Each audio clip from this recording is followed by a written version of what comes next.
दोस्तों, आज के दौर में कोई जज ईमानदार हो और बहादुर हो तो मान लीजिए कि वो नर के रूप में नारायण है।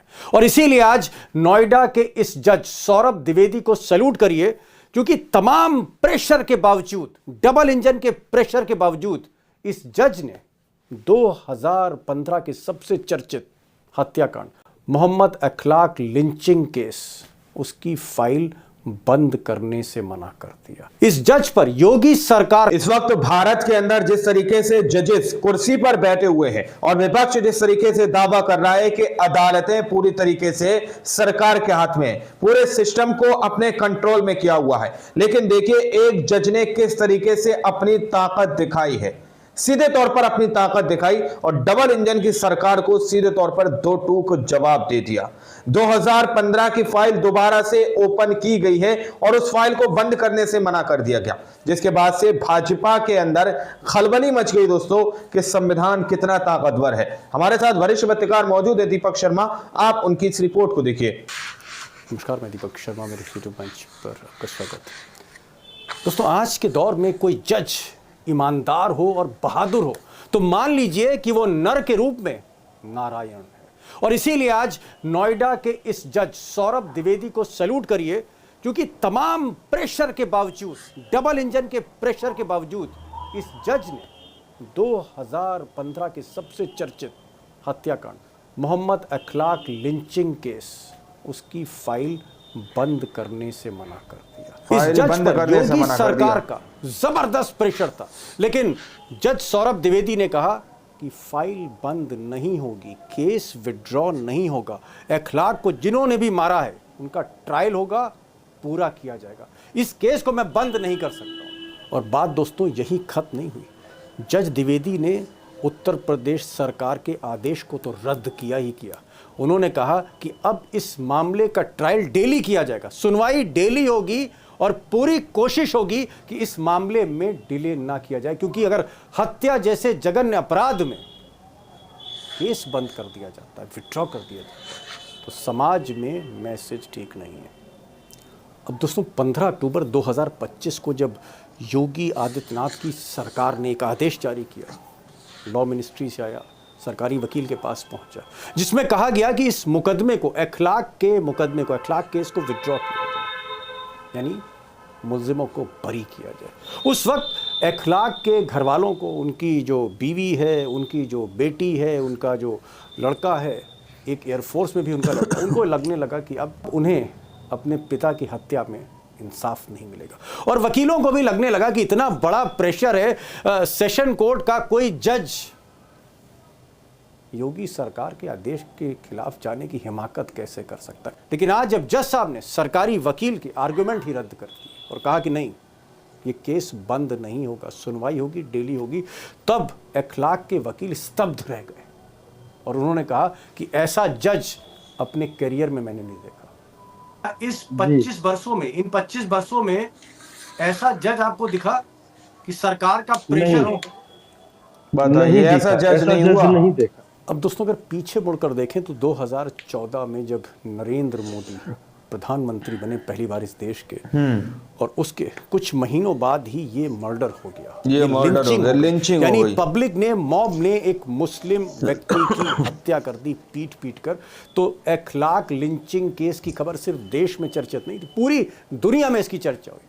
और इत्तेफाक देखिए कि नरेंद्र मोदी ने एक भी शब्द नहीं बोला। हालांकि उस वक्त जितने भी नेता थे अपोजिशन के, चाहे वो राहुल गांधी हो चाहे जो हो, सब घर पहुंचे अखलाक के, लेकिन मोदी जी ने एक शब्द नहीं बोला। दरअसल उस रात 20 सितंबर 2015 की रात दिल्ली से कुछ दूर दादरी यानी नोएडा के गांव में अखलाक का जो परिवार था, वहां रात में अचानक भीड़ इकट्ठा होने लगी, सैकड़ों लोग धीरे धीरे आने लगे।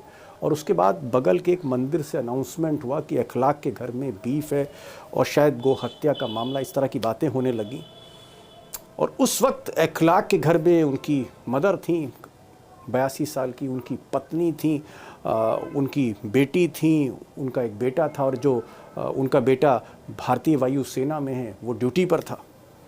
और फिर अचानक जब ये मंदिर में अनाउंसमेंट हुआ तो 18-19 लड़के लाठी डंडा लेके घर में घुस गए और उसके बाद पीट कर अखलाक की हत्या कर दी गई और जो बेटा दानिश था वो लहूलुहान हो गया। हालांकि दानिश सरवाइव कर गया, अखलाक की मौत हो गई। उधर यूपी में 2017 में जब सरकार बदली, अखिलेश यादव कुर्सी से उतरे और योगी आदित्यनाथ को कुर्सी मिली, तो ये जो अभियुक्त थे 18-19 जो अभियुक्त थे, ज़्यादातर इसमें बीजेपी के सपोर्टर थे। धीरे बीजेपी के सपोर्टर्स थे ज़्यादा लगी, ज़्यादातर जेल से बाहर आ गए। 2019 में चुनाव के दौरान जब योगी आदित्यनाथ ने वहाँ पर रैली करी तो कई अखबारों ने रिपोर्ट किया, तस्वीरों के साथ, द हिंदू है, इंडियन एक्सप्रेस है, कई अखबारों ने रिपोर्ट किया कि इस अखलाक लिंचिंग केस के तकरीबन 16 युवा जो थे उसमें इन्वॉल्व थे, वो योगी की रैली में फर्स्ट रो में बैठे थे, प्रथम पंक्ति में बैठे थे। और ये तस्वीरें देश के कई अखबारों में फ्रंट पेज पर जारी हुई इलेक्शन के दौरान। अब बीजेपी का ये कहना था कि ये जो लड़के हैं जो उसी मोहल्ले के थे जहां अखलाक रहते थे, दरअसल इनको अखिलेश यादव की सरकार ने फंसा दिया है, उनका ये इल्ज़ाम था। लेकिन आज कई साल बाद जज सौरभ द्विवेदी ने कहा कि नहीं, इस मामले में सबूत तो हैं, इस मामले में सबूत तो हैं, ट्रायल तो होगा, इस केस को सुना तो जाएगा, इस केस को बंद नहीं किया जा सकता। अब दोस्तों, इस केस में कितना प्रेशर होगा आप इस बात से अंदाज़ा लगा सकते हैं कि 70 साल से अखलाक और उनका परिवार और रिश्तेदार उसी गांव में रह रहे थे जहां पर उनका मर्डर हुआ था। जिस दिन मर्डर हुआ उस दिन से अब तक 10 साल हो चुके हैं तकरीबन, अखलाक का परिवार वहां नहीं लौटा है। और सच्चाई ये कि अखलाक का परिवार इस वक्त कहाँ रह रहा है किसी को नहीं मालूम, सिक्योरिटी रीजंस की वजह से।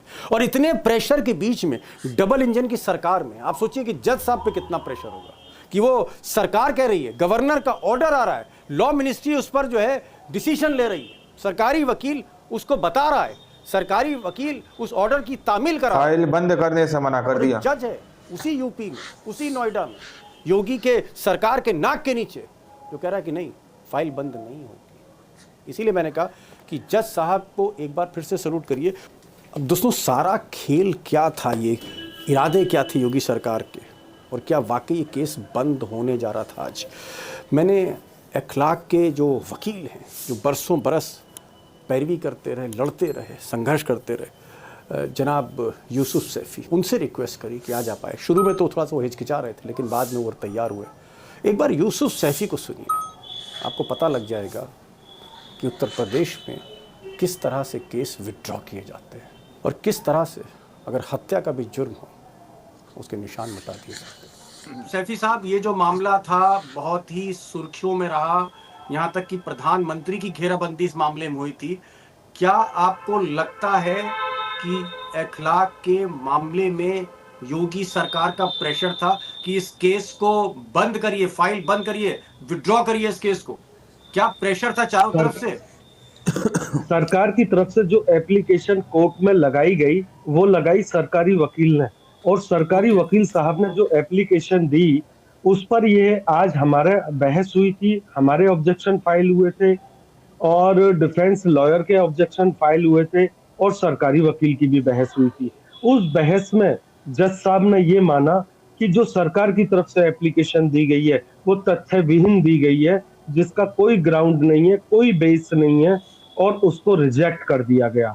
उस एप्लीकेशन में जो सरकारी वकील ने दी थी उसमें लिखा कि सद्भावना बनी रहेगी। बताइए, ऐसा अगर ये जज नहीं केस हुआ? के वापसी होता है, ऐसा कहां? मॉब लिंचिंग, जज साहब ने इंसाफ किया है, न्यायपालिका ने इंसाफ किया है। न्यायपालिका से की जितनी भी घोर प्रशंसा की जाए लिंचिंग हो वो गई। कम है, और न्यायपालिका ने जो अपना आदेश दिया है वो सरकार के खिलाफ दिया है। जो सैफी ग्राउंड्स साहब, जी सैफी साहब, ये आप ठीक कह रहे हैं कि भाई जज साहब आगे आए और उन्होंने हिम्मत दिखाई। क्या दिल से मैं, ये कोई अदालत नहीं है, अब आप हम लोग अदालत के बाहर बहस कर रहे हैं, दिल से बताइएगा कि क्या आपका दिल घबरा रहा था? क्योंकि सरकार का, योगी सरकार, फिर उनका फैसला, फिर हिंदू मुस्लिम वाला मामला, फिर उनकी सजातीय लोग, क्या आपको डर था कि ये केस वाकई विड्रॉ हो जाएगा? अखलाक फैमिली को पूरा डर था। अखलाक फैमिली बहुत सहमी हुई थी पिछले काफी दिन से, और वो ये सोच रहे थे पता नहीं क्या होगा, पता नहीं क्या होगा। हम भी परेशान थे, लेकिन न्यायपालिका की जो भूमिका है जज साहब वो की। ये है कि जी बिल्कुल, उन्होंने ओपन कोर्ट में बहस सुनी, बहस सुनने के बाद वही फैसला सुनाया, और इतना अच्छा फैसला, बल्कि उन्होंने ये आदेश किए कि इस केस की सुनवाई हर दिन, डे बाय डे, हर दिन सुनवाई होगी। और डीसीपी ग्रेटर नोएडा कमिश्नर को भी लेटर लिखा गया, हमको भी बताया गया, आपको गवाह के मामले में कोई दिक्कत है, परेशानी है, कोर्ट में एप्लीकेशन दीजिए। जी, मैं थोड़ा घटना के पीछे जा रहा हूँ। ये जो घटना जब हुई थी, कितने लोग आए थे, बीजेपी के सपोर्टर्स थे बता ज्यादा। सकते हैं आप? थोड़ा सा रिकॉल कर सकते हैं इस चीज को, किस तरह से वारदात हुई थी? जिस वक्त वारदात हुई थी, अखलाक की बीवी, पत्नी और अखलाक की माँ वो नीचे कमरे में थी। अखलाक अपने बेटे दानिश, अपनी बेटी शाइस्ता के साथ ऊपर थे। रात के तकरीबन 10 बज रहे थे। लाउड स्पीकर की आवाज आई, लाउड स्पीकर पर कोई ऐलान किया गया। उतनी देर में भीड़ आ गई, और भीड़ नीचे पहले देखा अखलाक यहाँ पर है नहीं है, इनका बेटा है या नहीं है, और नीचे छोटी मोटी ये है कि मारपीट कर कर अखलाक की माँ के साथ, और ये लोग ऊपर चले गए। ऊपर अखलाक को मारा गया, बहुत बुरी तरीके से मारा गया। दानिश को बहुत बुरी तरीके से मारा गया। दानिश को जब सोचा कि मर गया है, तब वहां से गए और अखलाक को मरा हुआ उसकी बॉडी को लेकर पैर से घसीटकर सीढ़ियों से ट्रांसफार्मर तक ले गए। घर से बाहर बहुत दूरी पर ट्रांसफार्मर। जी, दोस्तों, आप लोगों ने इस वीडियो को शुरू से आखिर तक देखा। वीडियो के अंदर साफ तौर पर बात की गई है कि किस तरीके से अखलाक की जो हत्या की गई, जो मॉब लिंचिंग उनकी की गई, किस तरीके से उस फाइल को बंद करने की कोशिश की जा रही थी। लेकिन यहां पर सौरभ द्विवेदी ने सीधे तौर पर मना कर दिया और कह दिया कि इसमें ट्रायल तो होगा, सबूत तो है, इसमें ट्रायल होगा, हत्या का मामला है। सीधे तौर पर अगर इस तरीके से देश के सारे जजेस, देश का सारा सिस्टम काम करने लग जाए, तो आप लोग समझ सकते हैं कि देश किस ओर मोड़ सकता है दोस्तों। लेकिन जिस तरीके से विपक्ष बार बार कहता है कि पूरे सिस्टम को अपने कंट्रोल में कर लिया गया है, किसी भी तरीके से न्याय की उम्मीद मत कीजिए।